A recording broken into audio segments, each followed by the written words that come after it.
A paz do Senhor Jesus, prazer imenso estar com você mais uma vez, para nós fazermos aqui a lição de número 6 da Betel EVD.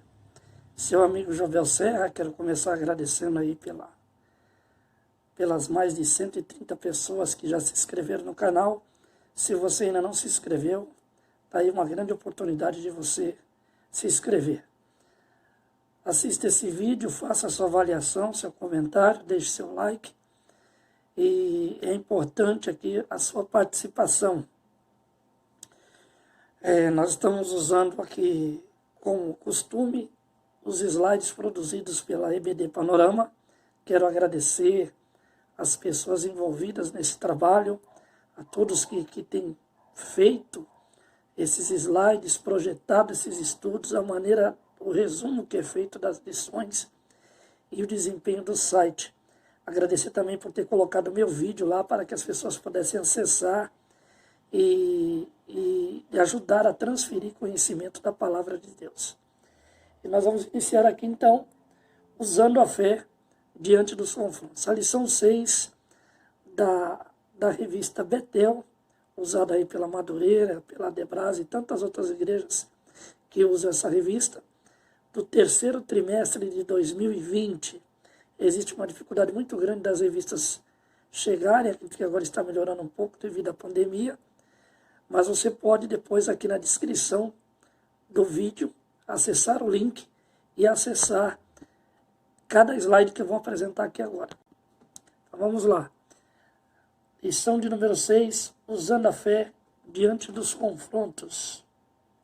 Aí está a capa da revista, transformando as adversidades em cenários de milagres e vitórias.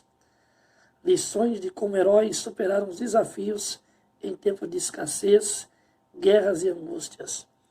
Interessante, a revista retrata a vida de pessoas que passaram por situações difíceis e conseguiram superar essas situações aí com o auxílio do Deus Todo-Poderoso. Você também pode estar vivendo uma grande crise, uma escassez, e buscar a ajuda desse mesmo Deus, e com certeza Ele vai providenciar formas de você surpreender a sua crise com a sua capacidade.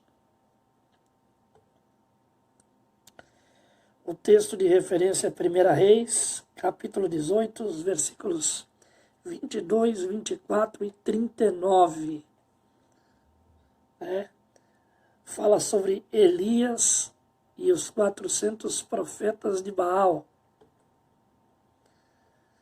O texto áureo está em 1 Reis 18, 38, e diz: Então caiu o fogo do Senhor e consumiu o holocausto, e a lenha, e as pedras, e o pó, e ainda lambeu a água que estava no rego. Verdade aplicada. Nos momentos mais difíceis aprendemos que a vitória está em crer, obedecer e esperar no Senhor Deus. A verdade aplicada então destaca 3 pontos importantes nos momentos mais difíceis, Nós aprendemos que a vitória está em crer, que é acreditar, obedecer, que é se sujeitar a Deus, e esperar, ou seja, o tempo certo de Deus. Então, 3 pontos importantes aí para alcançar a vitória no meio da crise.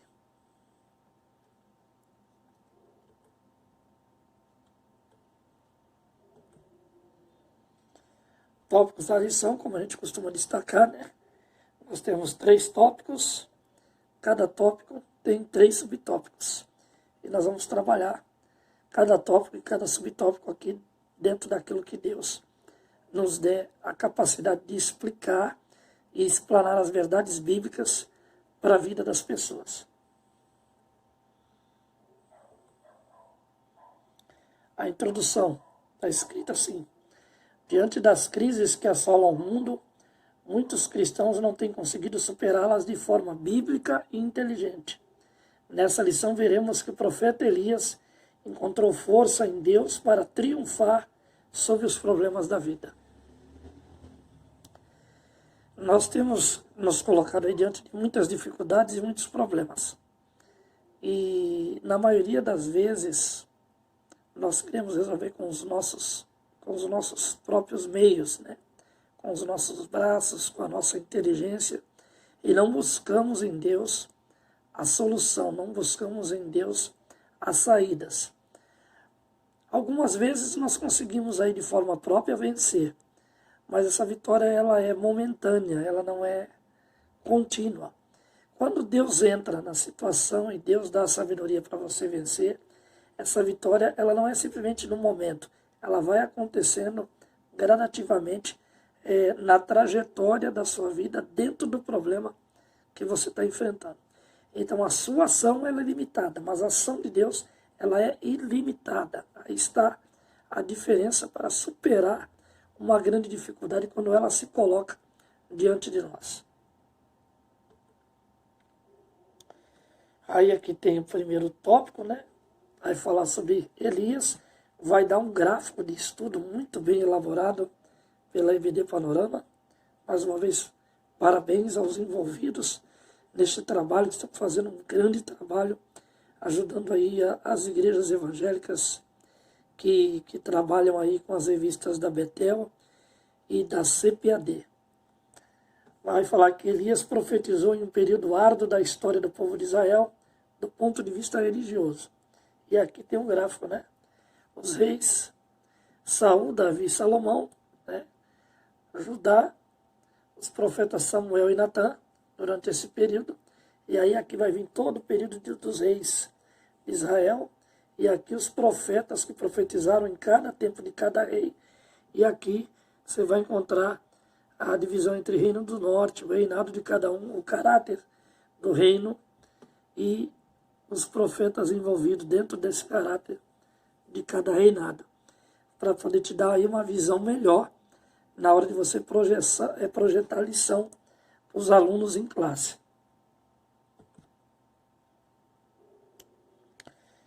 Então vamos lá, Elias, a identidade, né? Elias era de Tisbe, um lugarejo situado na região de Gileade, que não aparece em outras passagens bíblicas, somente no contexto desse profeta.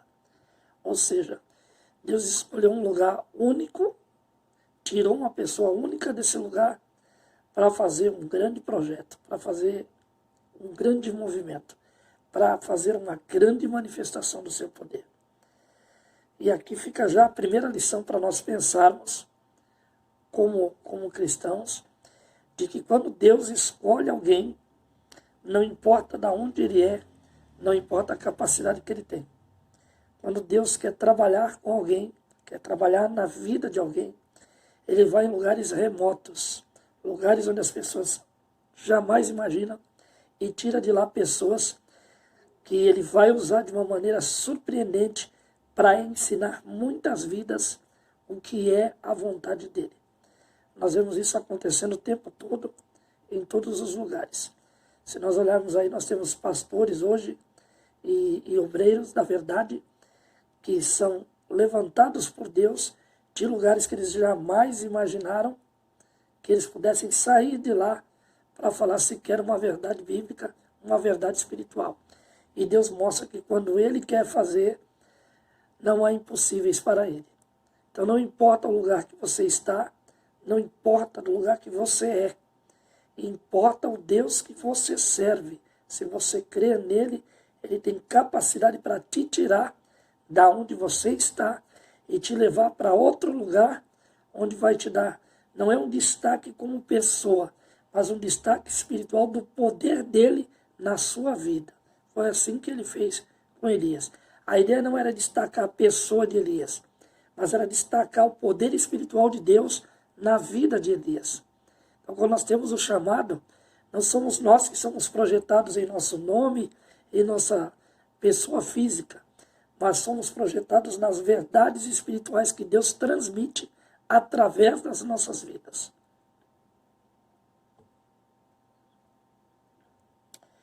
Aí vai falar sobre Elias e suas provações. Lutando o bom combate, Elias enfrentou perseguições do rei Acabe e de sua esposa Jezabel, que levaram os israelitas a se apartar do Deus vivo e adorar Baal.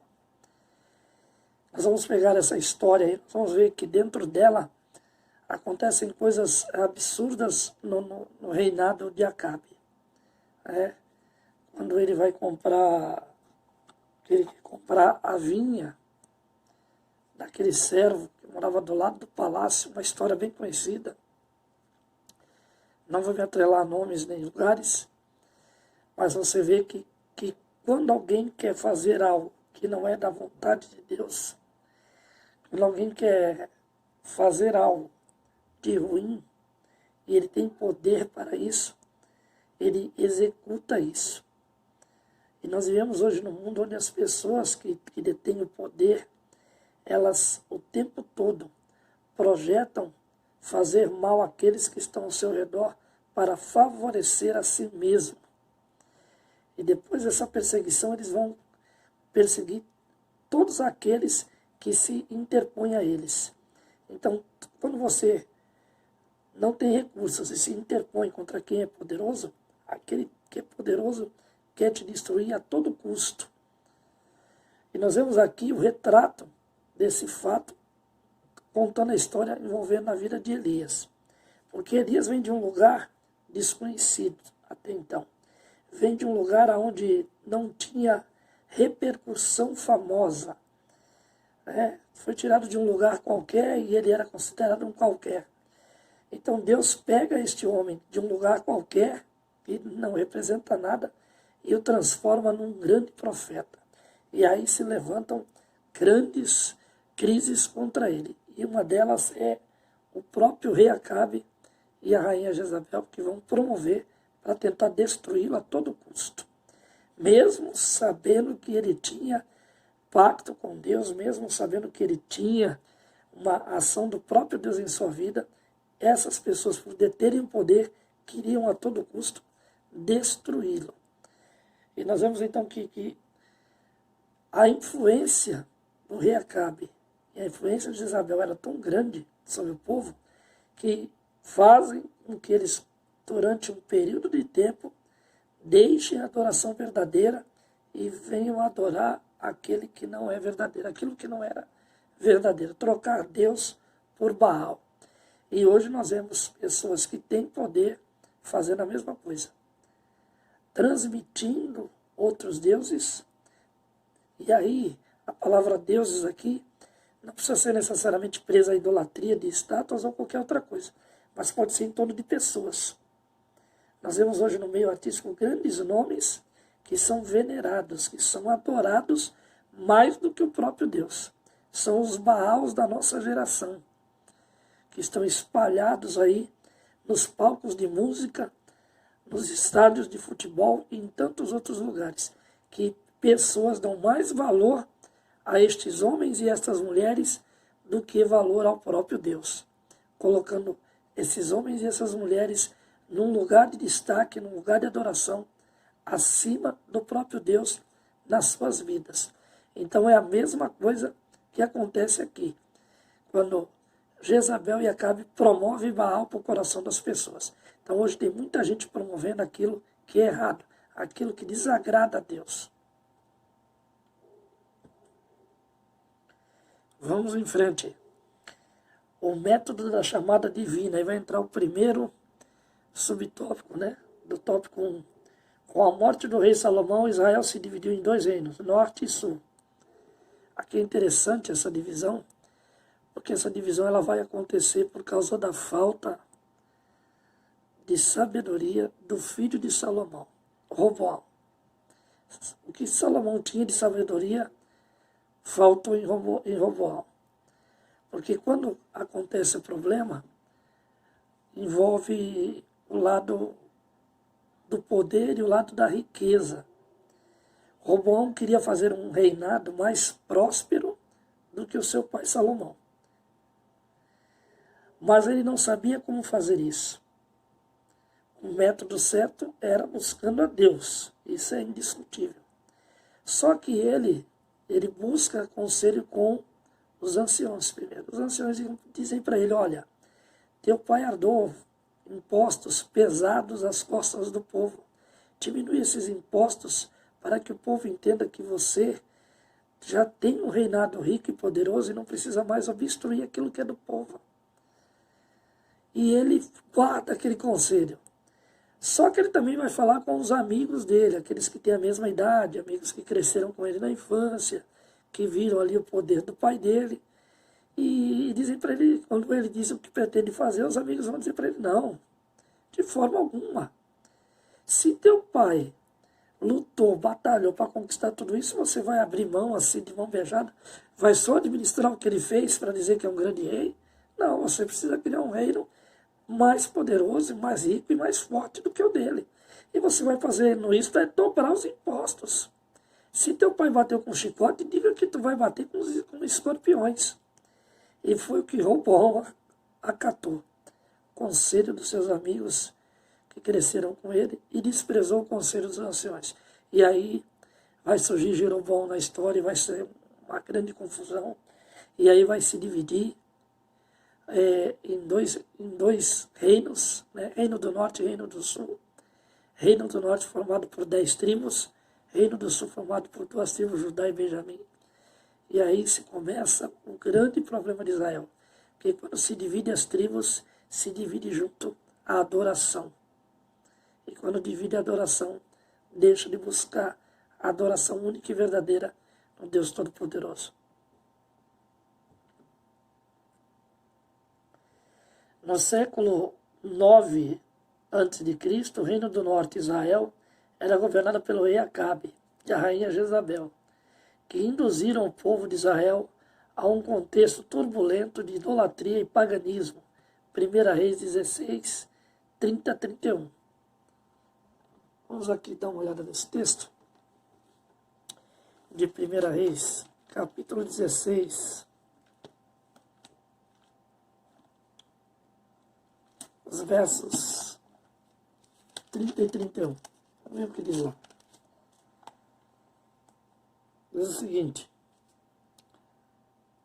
fez Acabe, filho de Onri, o que era mal perante o Senhor, mas o que todos os que foram antes dele, como se fora coisa de somenos andar ele nos pecados de Jeroboão, filho de Nebate.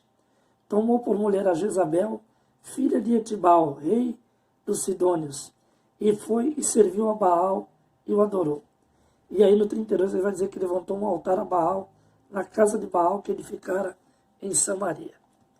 Samaria, que era para ser o lugar de adoração, se tornou aí o lugar de idolatria, né?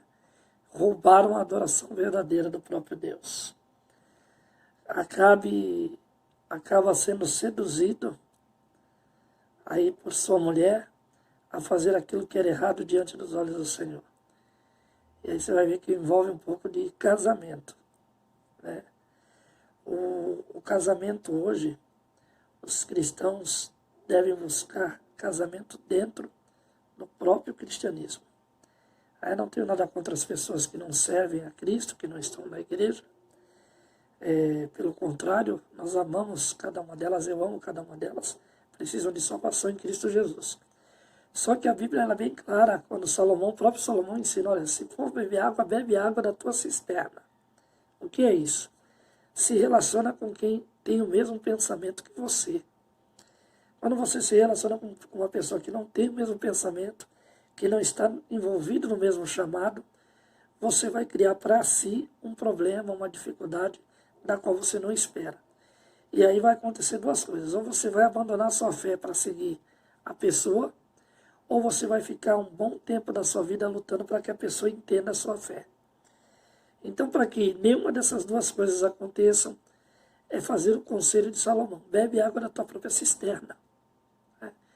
Namora, noiva, casa com alguém que tenha o mesmo pensamento de chamada, que tenha a mesma visão que você tem em relação ao reino de Deus, para que vocês dois cresçam juntos e o reino de Deus cresça dentro de vocês de uma maneira poderosa, de uma maneira a qual venha prosperar não só a vida de vocês, mas a vida de todos aqueles que estão à volta. Aí, como Acabe fez ao contrário disso, tudo que eu estou falando, ele trouxe um problema para si, trouxe um problema para Israel, não prosperou e não cresceu. E aí nós falamos do mundo espiritual. E é onde Acabe vai fracassar de várias maneiras, de várias formas, e vai trazer para a vida dele diversas dificuldades.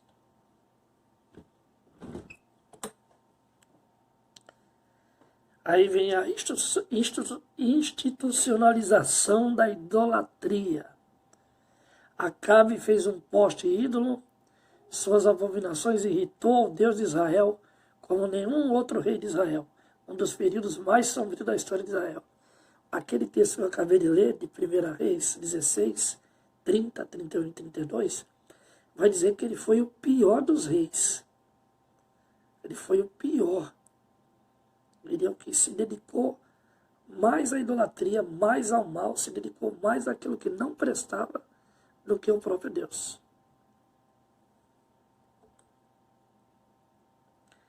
Causas da apostasia de Israel. Foi em decorrência de um casamento misto que a idolatria entrou com força em Israel. O relato bíblico destaca que Acabe tomou por mulher a Jezabel, filha de Etibal, rei dos Sidônios, e foi e serviu a Baal e o adorou. Foi o que eu acabei de explicar, né? Anteriormente. A mulher acabou levando ele à idolatria. Em vez dele ganhar ela por Deus Todo-Poderoso, ela ganhou ele por Deus dela. Por isso que é necessário você ter muito cuidado com quem você se relaciona. Nós falamos, aqui está falando de casamento, mas nós também temos a questão da amizade. O cuidado com a amizade, ele tem que ser também cuidadoso, né? Você tem que ser criterioso na hora de escolher os amigos com quem você vai andar e o que vai fazer com cada um deles, para que você também não venha ter problemas na sua vida espiritual. Ainda dentro do primeiro subtópico, né? Elias então foi chamado por Deus para ser seu porta-voz, recebendo a responsabilidade de lembrar aos israelitas que era um povo seleto que pertencia ao Senhor. Acabe e Jezabel levantados para tirar o povo da presença de Deus. Elias levantado para trazer o povo de volta para a presença de Deus. Você foi levantado para quê? Para tirar o povo da presença de Deus ou para trazer o povo para a presença de Deus? O seu chamado. Qual o seu chamado? É para trazer o povo para perto de Deus ou para afastar o povo de Deus? Precisamos ter consciência de que o nosso chamado se identifique com o de Elias. De onde nós estivermos, com quem nós estivermos, nós nos tornarmos influenciadores da verdade, influenciadores do Deus Todo-Poderoso, e não se deixar ser influenciado por quem não serve a Deus. Elias foi chamado para influenciar as pessoas a servirem a Deus. Foi chamado para influenciar as pessoas a olharem para o Deus da verdade, para o Deus que realmente era verdadeiro. E Acabe foi chamado por Jezabel para influenciar as pessoas a adorarem a um Deus falso. Então Deus te chama para influenciar as pessoas a adorarem o Deus verdadeiro. Segundo subtópico do primeiro tópico, quando a chamada de Deus prevalece, a cada dia a idolatria crescia e a situação piorava no Reino do Norte. 1 Reis 16, 32 e 33. Naquele mesmo capítulo, só que mais adiante, né? A seca castigava Samaria e Jezabel mandava matar os profetas. É interessante, né? Eu citei Nabote lá no começo, né? Da vinha.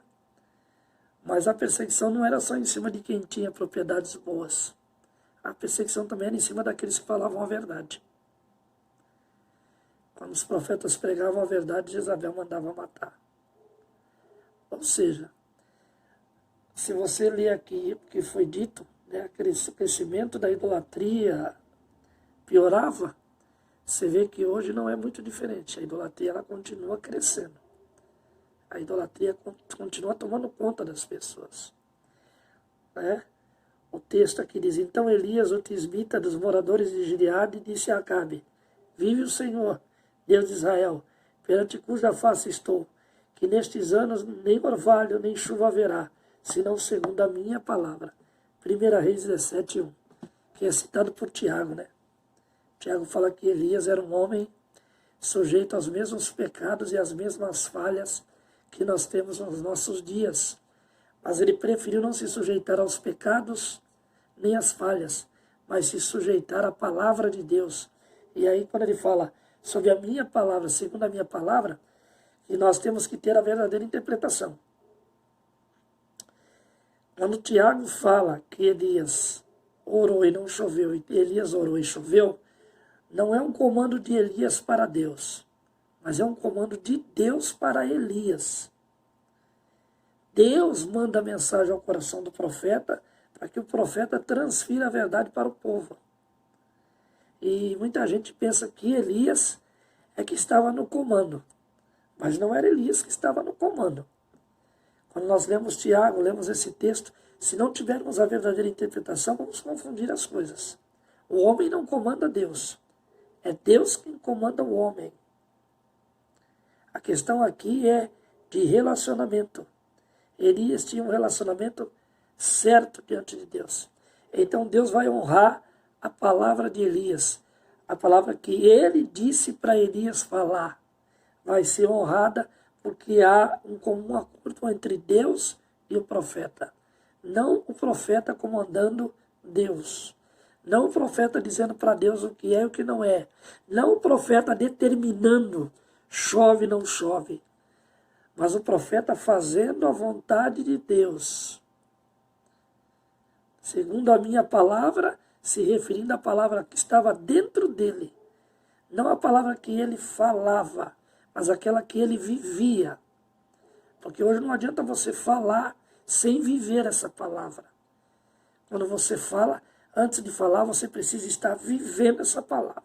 Então Elias vai ter o comando da situação, da questão da chuva, permitido por Deus. Deus é o comando de Elias. Deus está sobre Elias. Deus está acima do profeta. Tem que ficar bem entendido isso. Para que, então, Elias então fez isso, eu também posso fazer. Não. Não é qualquer um que vai fazer o que Elias fez. Não é todo mundo que vai fazer o que Elias fez. Você precisa primeiro se sujeitar a Deus. Primeiro se sujeitar à palavra de Deus. E ver se é a vontade de Deus. Chover ou não chover. Porque aqui é a vontade de Deus. Não é a vontade do homem. Deus chama Elias para falar. Não é Elias que sai de lá para dizer para Deus, eu vou lá falar por ti. Não. Deus é quem chama Elias para Elias falar por Deus. Deus é o primeiro comando. O comando de Elias vem depois. Tem que ficar bem entendido isso no texto. Tem que ficar bem entendido isso no estudo. Quando nós passarmos com as pessoas, Elias era um homem sujeito às mesmas falhas e pecados que nós, e orou e não choveu, e orou e choveu. Mas ele orou. Orou a quem? A quem tinha o comando. A quem determinava. É isso que a gente tem que ter em mente. Não podemos transferir a responsabilidade que é de Deus para a vida do homem. E dizer que o homem tem comando de algo. Não.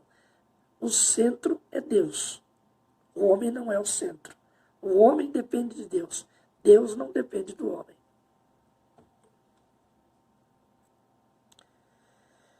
Como um profeta poderia exercer seu papel diante de Deus e dos homens se a morte lhe rondava a todo momento?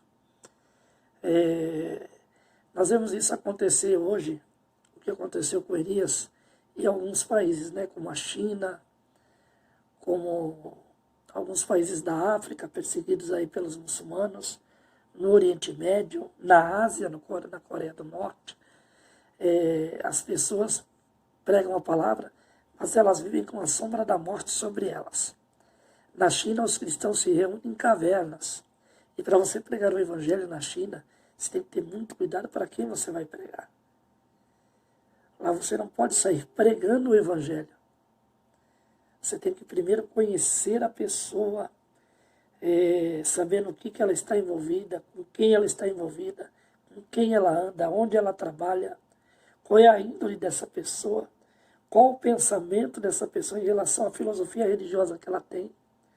Um cristão que vive na China e vai pregar a palavra, ele tem que repensar todas essas coisas antes de abrir a boca para pregar. Mesmo tendo uma chamada evangelística, mesmo tendo uma chamada missionária. Ele tem que analisar antes de abrir a boca para falar sobre Deus. E Elias viveu um tempo parecido, porque ele não podia falar com qualquer um. Porque tinha pessoas que tinham uma influência direta de Acabe e poderia ali ele vir a morrer.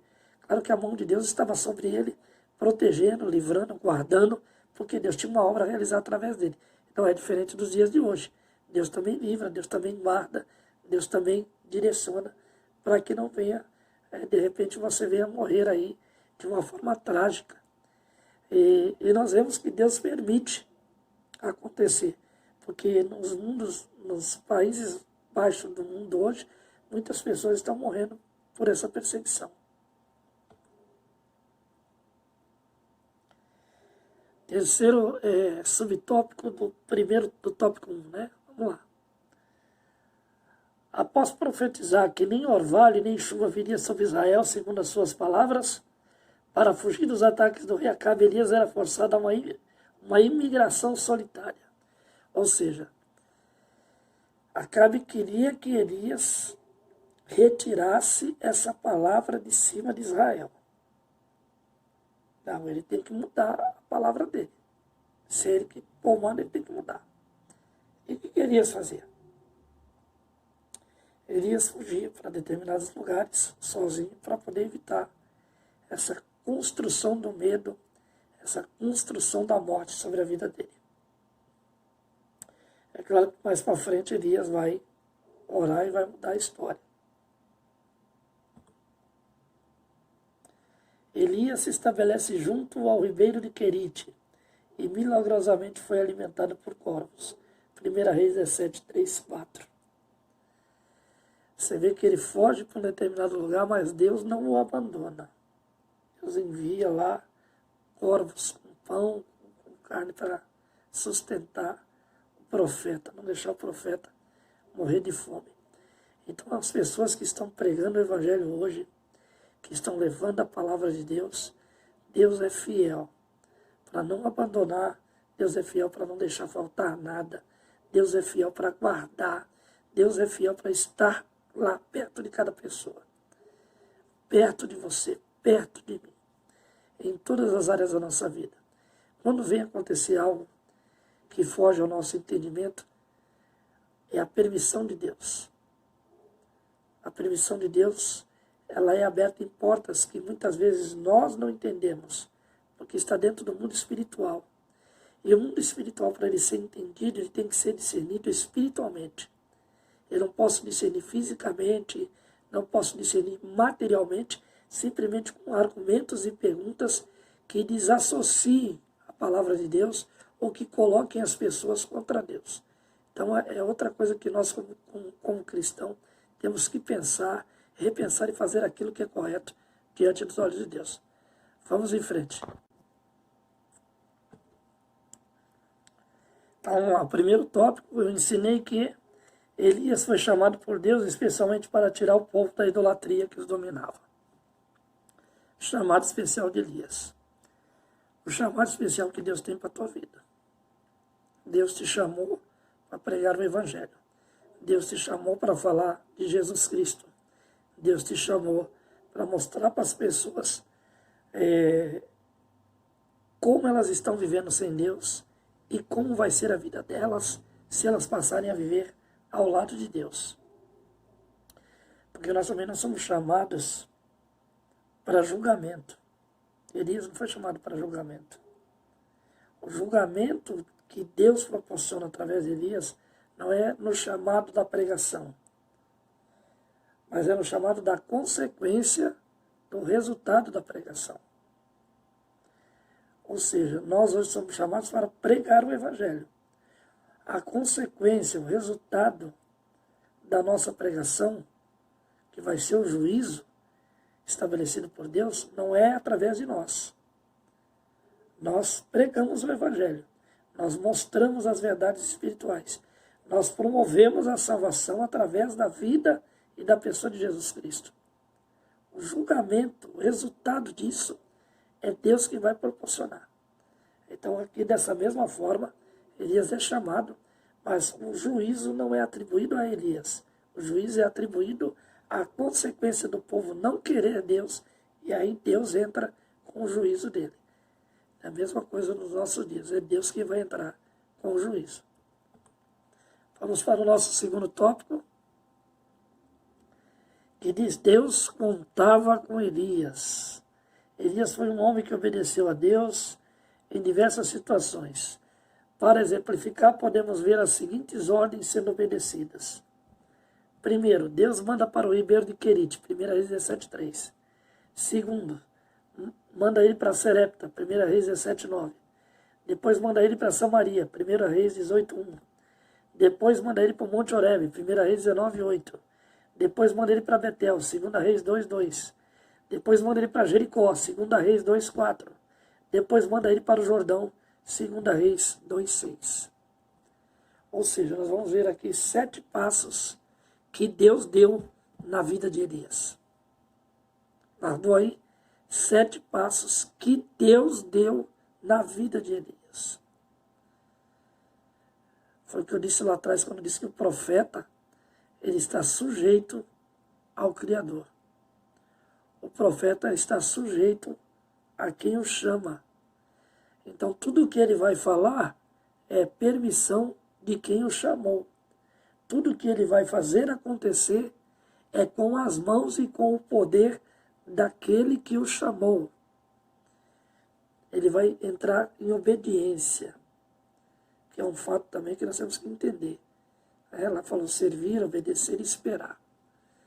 Então nós temos que ter esses 3 passos para ver Deus agir na nossa vida, como agiu na vida de Elias. Servir, obedecer e esperar. E nós hoje, eu falo de mim mesmo, temos muita dificuldade em servir, em obedecer e principalmente em esperar. Então, aqui ficam as 3 lições, né? Ficam aí as 3 atitudes que Elias teve dentro desses 7 passos que Deus deu na vida dele.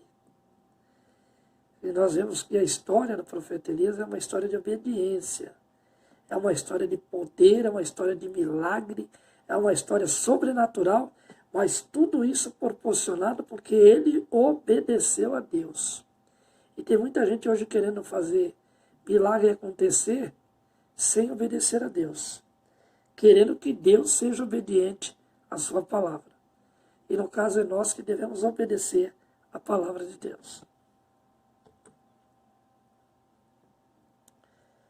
Primeiro subtópico do tópico 2. Deus, um profeta e uma pobre viúva.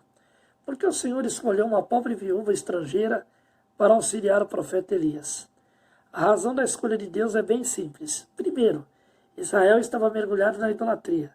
Segundo, a presença de Elias não era bem-vinda nessa nação. Terceiro, as palavras dos profetas eram rejeitadas. Quarto, os israelitas não atenderiam à ordenança de Deus para socorrer o profeta Elias. O povo estava tão influenciado maldosamente pelo rei Acabe e pela rainha Jezabel que não queria ajudar Elias. E geralmente quem quer ajudar mora perto de quem não quer ajudar. E aí quem pode ajudar não ajuda com medo de quem não pode ajudar e está sendo influenciado pelo que é errado. Nós temos aí o pensamento, muitas vezes, de não entender essa questão de que quem pode ajudar não ajuda porque está perto de quem não gosta de ajudar. Elias passou por isso. Então Deus, conhecendo o coração daquelas pessoas, levou ele para fora para ser ajudado pela viúva. Nos dias de hoje nós encontramos uma situação muito parecida.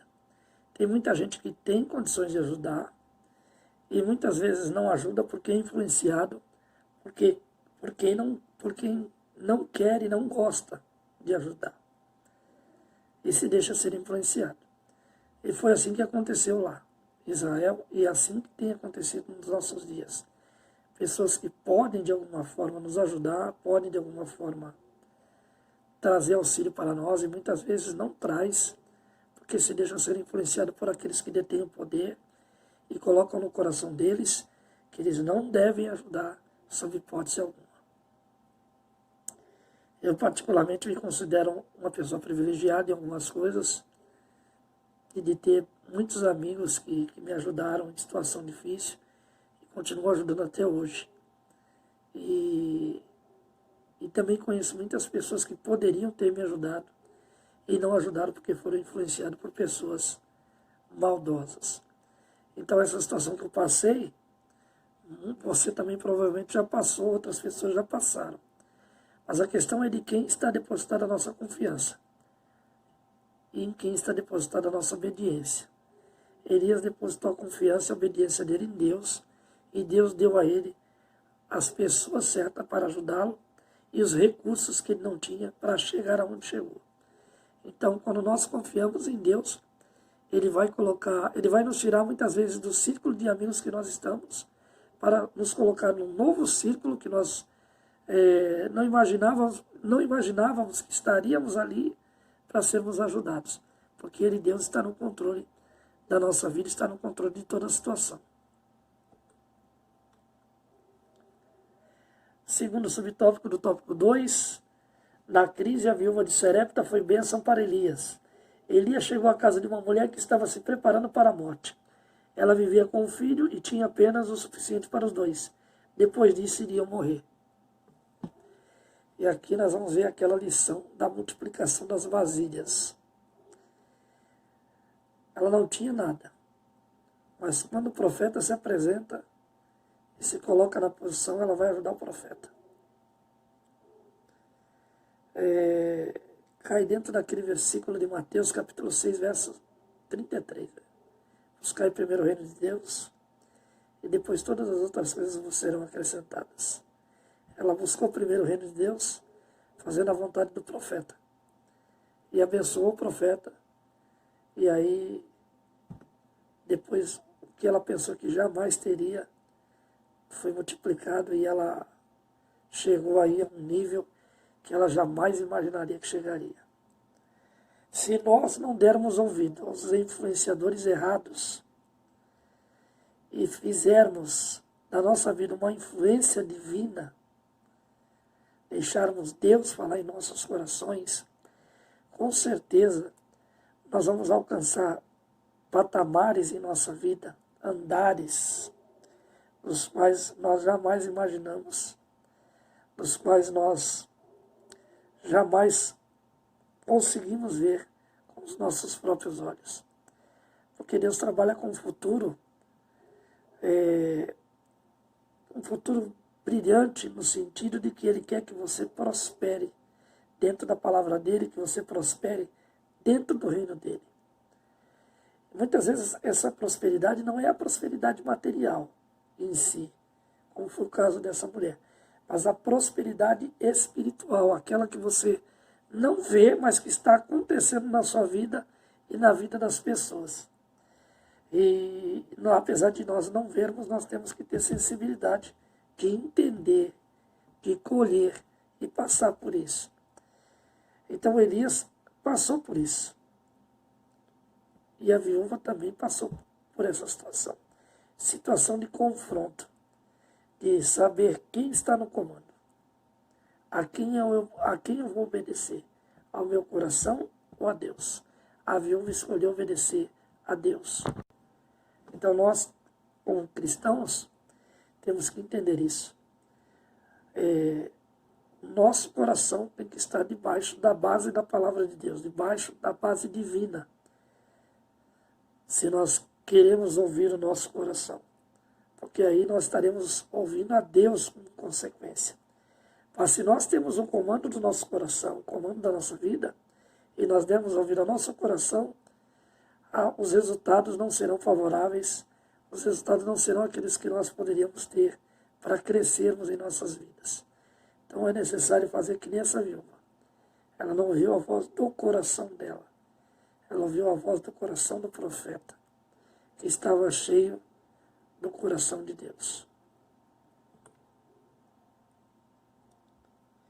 Segundo subtópico do tópico 2, na crise a viúva de Serepta foi bênção para Elias.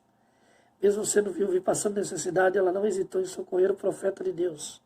Porém, por se ter sido bondosa com Elias, Deus a fez prosperar em tempos de crise. Se você dispor o que você tem para abençoar vidas, com certeza Deus também vai te abençoar. Veja que essa viúva pegou aquilo que ela tinha para abençoar alguém que ela viu na vida da pessoa, ela viu Deus. Então comece a ter sensibilidade ao seu redor. Quando nós trazemos uma lição dessa, Deus quer falar algo conosco. Deus quer mostrar algo para nós. Que nós não estamos vendo, que nós não estamos sentindo, que nós não estamos entendendo, mas que tem pessoas ao nosso redor que estão necessitando de ajuda e nós temos condições de ajudar. E aí nós temos que ter a sensibilidade de ouvir a voz do coração de Deus dentro do coração da pessoa. E existem meios para isso. A sensibilidade espiritual ela nasce quando eu tenho um relacionamento com Deus. Apesar dessa mulher ser estrangeira e ela não está vivendo os princípios de Deus, quando ela vê o profeta, ela se relaciona com o profeta no entendimento espiritual. E isso traz consequências prósperas para a vida dela. Então, para trazer consequências prósperas para as nossas vidas, nós temos que estar ligados com o coração de Deus. E isso ajudar vidas, ajudar pessoas que precisam realmente, que manifestam na sua vida fruto de arrependimento, fruto de entendimento da palavra, fruto do qual nós vemos que naquela vida Deus está presente. Vamos em frente. Terceiro subtópico do tópico 2. Na crise, Elias foi bênção para a viúva de Serepta. Aí você vê como é que é as coisas. Primeiro, a viúva foi bênção na vida de Elias. Depois, Elias foi bênção na vida da viúva. Quando você é bênção na vida das pessoas, a consequência é as pessoas se tornarem bênção na sua vida. E muitas vezes não é a pessoa que você foi bênção na vida dela, como é o caso aqui.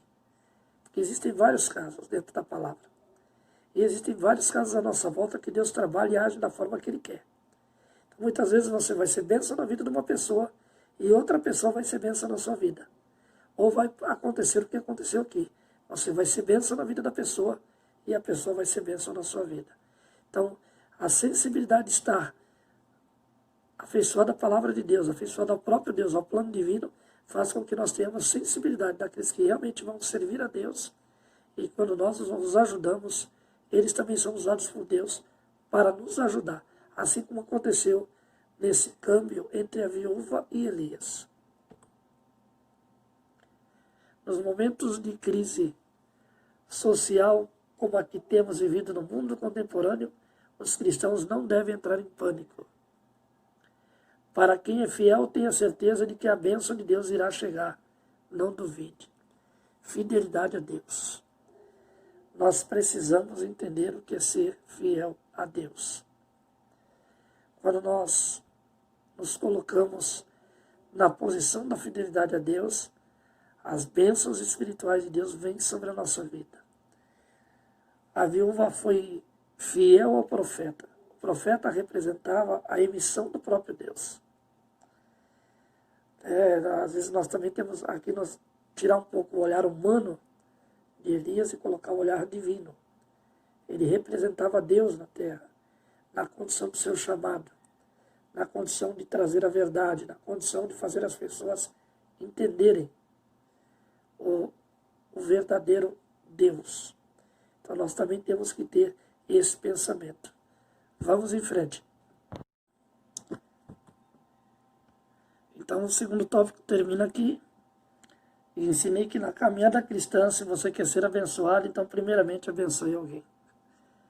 Se você quer ser abençoado, primeiramente abençoe alguém. Quer dizer, as palavras já desse slide mostram aqui o que aconteceu. Elias abençoou a vida da viúva e, em consequência, ele foi abençoado. Se você quer ser abençoado, abençoe alguém. Com certeza Deus, Ele está olhando para você, está vendo as suas atitudes, sabe como você está lidando com cada situação e vai te auxiliar, vai te ajudar, vai te abençoar. Você tendo essa mesma disposição com as pessoas, Deus terá contigo a mesma disposição também de te abençoar. Vamos lá. Vamos para o nosso terceiro e último tópico. Elias se apresenta e lança um desafio. Havia chegado o grande momento de Elias mostrar quem de fato era, o verdadeiro Deus de Israel. 1 Reis 18, versículo 17, 21. Aí o primeiro subtópico, no tópico 3, confrontou o povo e os profetas pagãos. Convocou o povo de Israel para o Monte Carmelo, juntamente com os 400 profetas de Baal e os 400 profetas de Aserá. 1 Reis 19. Então, eram, na realidade, 850 profetas. 450 profetas de Baal e os 400 profetas de Aserá. Dois deuses aí, dois deuses contra um. Olha só o que Elias faz aí nesse ensino aí, para poder provar que ele servia ao Deus verdadeiro. Muitas vezes nós temos que provar a nossa fé para as pessoas. É claro que Elias viveu em um tempo diferente do nosso, tinha um relacionamento com Deus singular, diferente de cada um de nós. Cada um de nós tem uma maneira de se relacionar com Deus. Mas esse relacionamento com Deus ele é comprovado através das nossas atitudes, através das nossas palavras, através do nosso testemunho da verdade.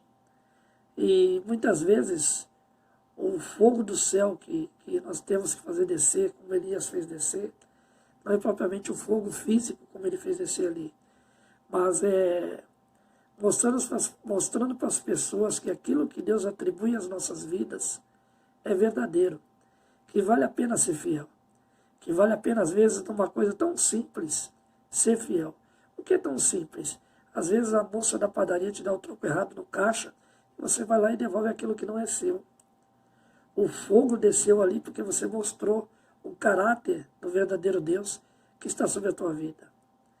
E às vezes também você encontrar uma carteira cheia de dinheiro, estando num momento de crise, de dificuldade para pagar suas contas, mas aquela carteira tem os documentos de quem é o dono daquele dinheiro. E você tem o caráter de entrar em contato com essa pessoa e devolver o que é dela, acreditando que depois que você fizer isso, Deus vai olhar para você e vai fazer o fogo descer sobre a tua vida, providenciando meios para que você quite as suas dívidas sem ser mau caráter, sem usar aquilo que não é seu.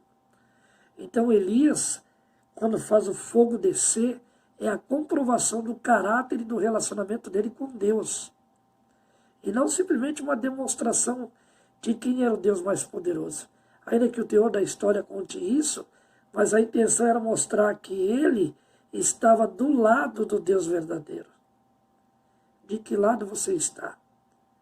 Qual é o Deus que você serve? Então é isso que você tem que entender no mistério dessa lição aqui, que está falando sobre essa comprovação do fogo descer. Ninguém poderia queimar os sacrifícios, pois o fogo deveria surgir de forma sobrenatural. 1 18, 24. O verdadeiro Deus seria aquele que queimasse o sacrifício. Eu vou ficar com essa parte aqui, ó. O fogo deveria surgir de forma sobrenatural. Nosso Deus, ele tem poder para fazer coisas impossíveis e sobrenaturais, onde outros deuses não têm a capacidade de fazer. Naquele confronto de Moisés com os magos lá, os feiticeiros do Egito, eles proporcionaram os mesmos milagres que Moisés. A diferença é que os milagres de Moisés engoliram os milagres deles. O milagre que Deus revela em nossas vidas, através da minha vida e da sua vida, pode até ser igual aos milagres que outros promovem. A diferença é que os milagres que nós somos capazes de promover através das mãos do próprio Deus, Deus usando as nossas vidas, vão subjugar, vão ultrapassar os milagres que esses outros fizeram. A luz que está na nossa vida vai brilhar mais forte do que a luz que está do lado de lá. Porque não há quem possa com o meu Deus, não há quem possa com o seu Deus. O nosso Deus tem poder ilimitado.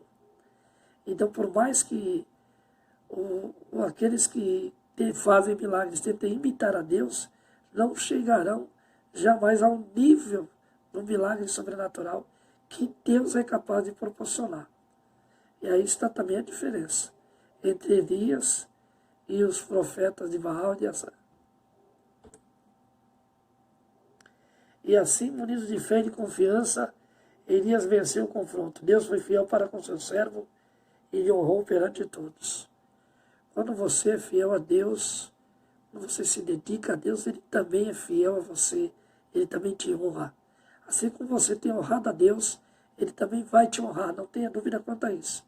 Mesmo que as pessoas não acreditem, mesmo que a situação seja difícil, e mesmo que a demonstração tenha que ser algo sobrenatural, Deus vai surgir nessa história e vai mostrar para todos que, da mesma maneira que você honrou a Ele, servindo a Ele e abrindo mão da sua própria vida, abrindo mão dos seus preceitos, abrindo mão das coisas que as pessoas julgavam que eram certas, mas que para você não são certas, Deus vai te honrar e vai comprovar a existência dele na sua vida. Segundo subtópico do terceiro tópico, a resposta divina em minha fé. O profeta Elias nos faz ver que confiar em Deus é a atitude mais acertada que o ser humano deve fazer. Salmo 91, 2. Em meio às adversidades da vida, devemos confiar em Deus com todas as nossas forças. 1 Reis 18, 36.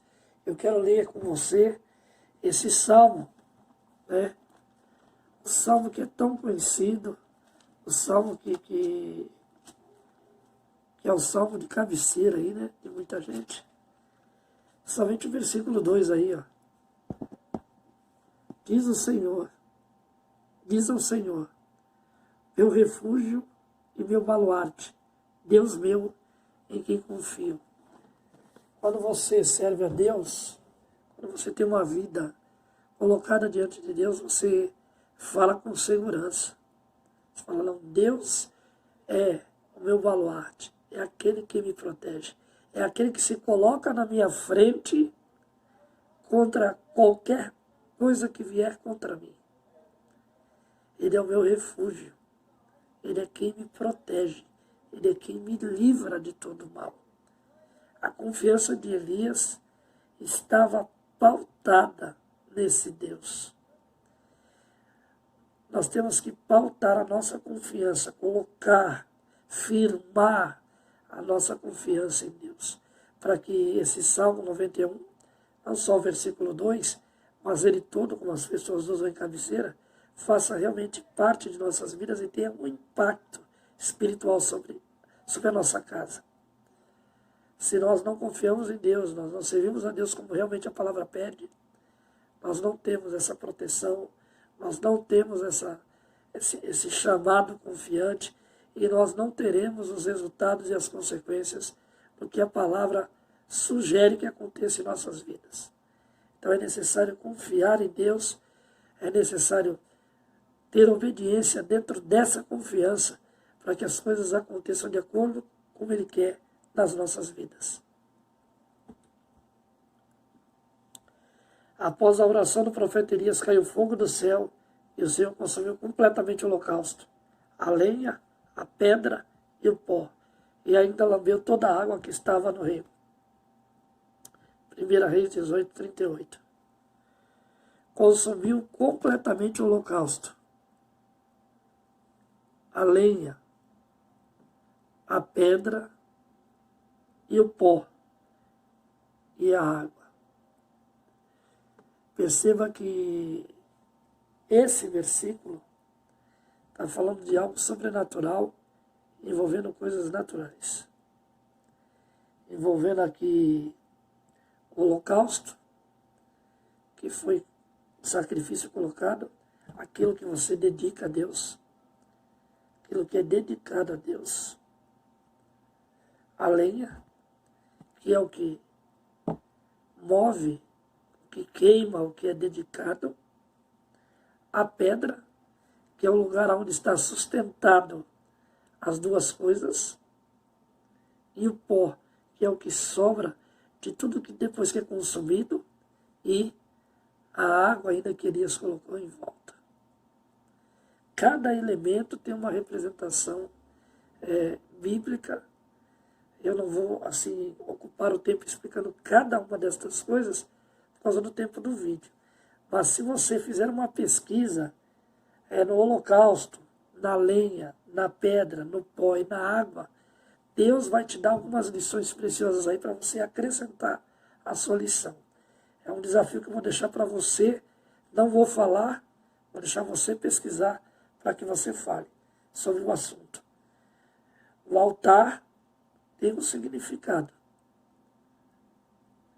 que é onde estava a formação do altar, é formado por pedra. E a lenha estava sustentado nessa pedra. E o holocausto estava em cima dessa lenha. E a água estava por cima e nas laterais. E o pó é o que sobra do que é queimado nos 3 andares aí que eu citei. Então tem um significado especial e tenho certeza que Deus vai falar contigo aí nessas questões, porque nós estamos terminando a lição. Eu não vou ocupar mais tempo, muito tempo sobre isso, tá bom? Se você tiver alguma dúvida, você pode deixar a sua pergunta aí nos comentários do vídeo e nós vamos responder aí o significado de cada uma dessas coisas. O povo caiu sobre os seus rostos, disseram uma única voz: só o Senhor é Deus, só o Senhor é Deus. 1 Reis 18, 39. Depois que tudo é consumido, quem está em volta entende que Deus é o único Deus verdadeiro. Quando a sua vida é consumida pelo poder de Deus, aquilo que é manifestado como consequência, as pessoas olhando para você, reconhecerem que Deus está na sua vida. Foi assim, quando dizem que só o Senhor é Deus, estão dizendo: o Deus de Elias é o Deus de verdade. O Deus de Elias é o único Deus verdadeiro. Então, quando você está pautado na verdade, pautado no que é correto diante dos olhos de Deus, Deus traz o fogo para a sua vida, para comprovar quem está à sua volta, que você serve a um Deus verdadeiro. Altar restaurado, glória de Deus e abundante chuva. Depois de Elias acabar com todos os profetas idólatras, o Senhor ainda tinha mais bênçãos a oferecer. Então Elias disse a Acabe: sobe, come e bebe, porque ruído há de uma abundante chuva. 1 Reis 18, 41. Isso demonstra que a idolatria instalada em Israel impedia a ação de Deus. Era imprescindível haver arrependimento e a expressão da glória de Deus. Deixa eu ver se termina aqui para nós. Isso. Mas eu quero ainda falar algo em torno desse slide que é importante para as nossas vidas. Como você pode ver, a idolatria estava impedindo a ação de Deus em Israel. E o que é idolatria? Pecado. Enquanto o pecado da idolatria estava instalado em Israel, os milagres não aconteceram. As respostas de Deus não vieram para as pessoas. E aí fica a lição para nós o seguinte, que quando o pecado está instalado em nossas vidas, ele é um estorvo, uma porta fechada para a bênção, uma porta fechada para a ação de Deus. O pecado, ele impede a ação de Deus em nossas vidas. Não porque o pecado é mais poderoso do que o Deus que nós servimos, mas porque Deus detesta o pecado que está em nós. Então, se você está hoje vivendo uma vida que não está de acordo com a palavra, não está de acordo com a vontade de Deus, não está de acordo com o caráter e os princípios do verdadeiro Deus para a sua vida, é o momento de limpar o altar. É o momento de tirar o pecado fora. É o momento de abrir mão do pecado e colocar sobre a tua vida o verdadeiro holocausto. Para que, quando vier o fogo, ele possa não só consumir o holocausto, mas ele possa levar também até o pó e deixar ali uma nova forma de vida. Então é o momento de nós abrirmos mão do nosso eu, é o momento de nós abandonarmos o pecado para ver o altar de Deus reviver dentro de nós com o fogo do Espírito Santo. Eu ensinei que diante do embate entre Elias e os profetas de Baal e Aserá, todos presenciaram a resposta divina com fogo consumidor, pois só o Senhor é Deus.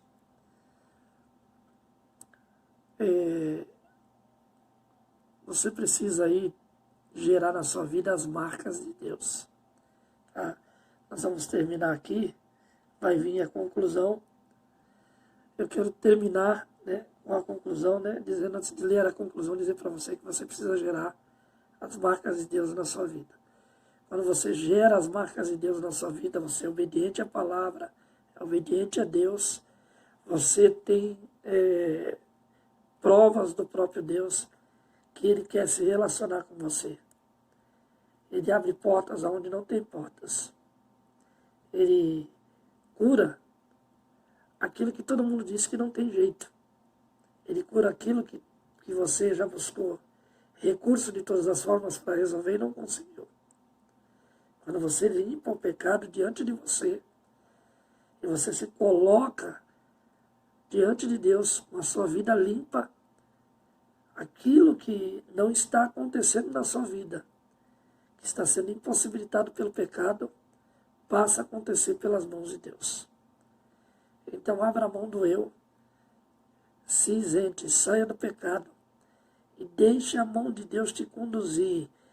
Deus vai abrir portas onde não há portas e vai curar o impossível. Vai trazer sobre a tua vida aquilo que você jamais imaginou que poderia acontecer, porque Ele é sobrenatural. Quando nós cremos que Deus é sobrenatural, que só Ele é Deus, coisas incríveis e espetaculares acontecem em nossas vidas e o impacto é tão grande que as pessoas que estão ao nosso redor conseguem ver esse Deus da mesma forma que nós enxergamos. Conclusão. Vencer as provações é uma prerrogativa dos verdadeiros adoradores. Ou vencer as provações é uma verdadeira porta, uma verdadeira saída dos verdadeiros adoradores. Ou seja, os verdadeiros adoradores querem, é uma marca, né? Vencer as provações é uma marca de vitória dos verdadeiros adoradores. A vitória de Elias comprovou que, de fato, o Senhor é Deus Todo-Poderoso e, portanto, merecedor de toda adoração. Ele luta e vence todas as nossas batalhas. Fica aí o pensamento da ação de Deus na vida de Elias. Hoje, nos dias de hoje, nós queremos ver Deus agir em nossas vidas. Mas nós não queremos nos sujeitar como Elias se sujeitou. Para que Deus venha marcar as nossas vidas com as propriedades do milagre e nós sairmos vitoriosos das provações e sermos vistos como verdadeiros adoradores, é necessário abandonar o pecado. É necessário fazer os 3 pontos que Elias fez: servir, obedecer e esperar. Servir a Deus é se colocar na posição do chamado. Deus te chamou para fazer uma obra. Deus te chamou para pregar a palavra. Pregue a palavra. Deus te chamou para louvar. Louve. Deus te chamou para ensinar. Ensine. Então é dessa maneira que você tem que entender as 3 condições. Primeiro, servir. Dentro desse serviço, ter obediência a Deus. Ter obediência a Deus não é só fazer essas coisas. Pregar, ensinar, louvar, ou até mesmo limpar a igreja. Às vezes nós somos chamados só para limpar a igreja. Mas é fazer com obediência, é fazer bem feito. É fazer da maneira correta. É fazer de uma forma em que você não esteja agradando pessoas, mas esteja agradando a Deus. E agradar a Deus é fazer essas coisas como a palavra ensina, com zelo, com entrega, se doar, com amor. E o terceiro ponto: primeiro, servir; o segundo, obedecer; o terceiro, esperar. Elias passou um período de provações, no qual ele teve que esperar o tempo de Deus agir. Até nesse sentido em que nós vemos o altar pegar fogo, o fogo descer do céu, ele teve que esperar. Ele teve que esperar primeiro os profetas, lá os 850 profetas, se rasgarem todos. E durante horas, ele ficou só observando. E ele dizia: clame mais, talvez o Deus de vocês não esteja ouvindo. Mas ele estava esperando. Depois que terminaram, ele gastou ainda mais um outro tempo para molhar o altar. Então, e depois ele foi orar. E aí, entre a oração e a resposta, tem o tempo de esperar. E Elias teve que orar para o fogo descer. Você precisa orar também para o fogo descer. Além de servir, além de obedecer, além de esperar, você também tem que orar. São marcas que Elias teve na vida dele. Marcas de verdadeiro adorador. E que são marcas que nós precisamos ter nas nossas vidas. Deus abençoe a sua vida. Quero agradecer o tempo que você ficou comigo aí. Foi em torno aí de 72 minutos, né? 1h12, 1h13, vai dar 1h15. No final, quero orar pela sua vida. E depois finalizar dizendo algo, tá bom? Então vamos orar. Pai eterno, queremos te agradecer, Pai, pela tua misericórdia, pela tua graça, pelo teu amor. Te agradecer, Senhor, porque nós sabemos o quanto nós somos falhos, o quanto nós somos fracos, o quanto nós somos dependentes e precisamos de Ti, da Tua ação em nossas vidas, Pai. Senhor, eu quero pedir pela vida de cada pessoa que está vendo agora o final do vídeo, aqueles que precisam de portas para trabalhar, que Tu possa abrir as portas de emprego, aqueles que estão doentes, estão pedindo uma cura, Pai, estende as Tuas mãos, cura, Pai, tem misericórdia. Aqueles que estão passando por necessidades, por dificuldades, por provações, por crises, Pai, tem misericórdia. Vá ao encontro dessas vidas e abençoe cada uma delas, providenciando as necessidades de seus corações. Abençoa também, Pai, aqueles que estão dentro de uma crise de casamento, uma crise financeira, um problema com filhos envolvidos com drogas ou qualquer outra coisa. Pai, vá de encontro com essas vidas e atenda-os em suas necessidades, Pai, através do poder da oração, através do poder divino da Tua ação. É o que nós te pedimos, Pai. Agradecemos por essa lição e que os ensinos aqui possam ficar vivos em nossos corações e se tornarem uma prática diária através de nossas vidas, para impactar não somente a nós mesmos, mas também aqueles que estão ao nosso redor. É o que nós te pedimos e nós te agradecemos em nome de Jesus. Amém. Agradecer, deixa sua curtida no vídeo aí, deixa seu comentário, deixa seu like ou seu dislike, não tem problema nenhum. Se você quiser saber da questão do altar lá atrás, deixa aí sua pergunta. Nós vamos responder de acordo durante a semana que vem. Eu acredito que você vai pesquisar e vai descobrir mais coisas do que Deus me revelou aqui através dessa lição, tá bom? Não se esqueça de me ajudar, se inscreva no canal aí. Deus abençoe a sua vida, Deus abençoe sua família, Deus abençoe seu ministério, Deus abençoe seus projetos. Fica com Deus e até amanhã, onde nós vamos fazer o vídeo da CPAD, tá? Hoje é dia 7 de agosto, são 4h48 da manhã, tá? Eu estou aqui na madrugada gravando esse vídeo. Amanhã, de sexta para sábado, nós vamos gravar a lição da CPAD. E eu ainda vou colocar até antes de domingo mais 2 vídeos, um sobre teologia e outro sobre filmes seculares. Você que não viu, volta aí atrás, você vai ver o vídeo sobre envolvendo a Tami, a Natura e o pastor Silas Malafaia. Deus abençoe a sua vida, fique na paz e até o próximo vídeo.